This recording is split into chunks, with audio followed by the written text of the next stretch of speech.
প্রতিদিনই হিসেবের বাইরে চলে যাচ্ছে প্রায় ২০ কোটি ঘনফুট গ্যাস, যার আর্থিক মূল্য প্রায় ১৪ কোটি টাকা। সিস্টেম লসের নামে এই গ্যাস চুরির ফলে বছরে ক্ষতির পরিমাণ দাঁড়াচ্ছে প্রায় ৫,১১০ কোটি টাকা। জ্বালানি বিশেষজ্ঞরা বলছেন, অনুমোদিত কারিগরি ক্ষতির বাইরে এই পুরো অংশই মূলত গ্যাস চুরি, অবৈধ সংযোগ ও ব্যবস্থাপনাগত দুর্বলতার ফল।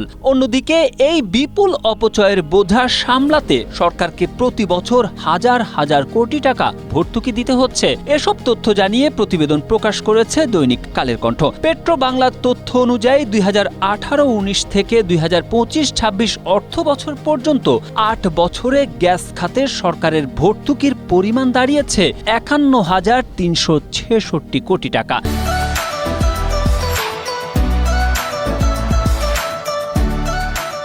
শুধু চলতি অর্থ বছরেই এলএনজি আমদানিতে ভর্তুকির পরিমাণ বেড়ে প্রায় ১৪,৬০০ কোটি টাকায় পৌঁছেছে।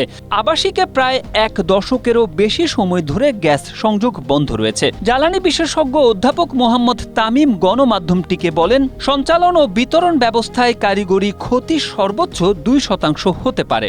এর বেশি যে ৬ থেকে ৭% ক্ষতি দেখানো হচ্ছে, তার পুরোটাই কার্যত গ্যাস চুরি।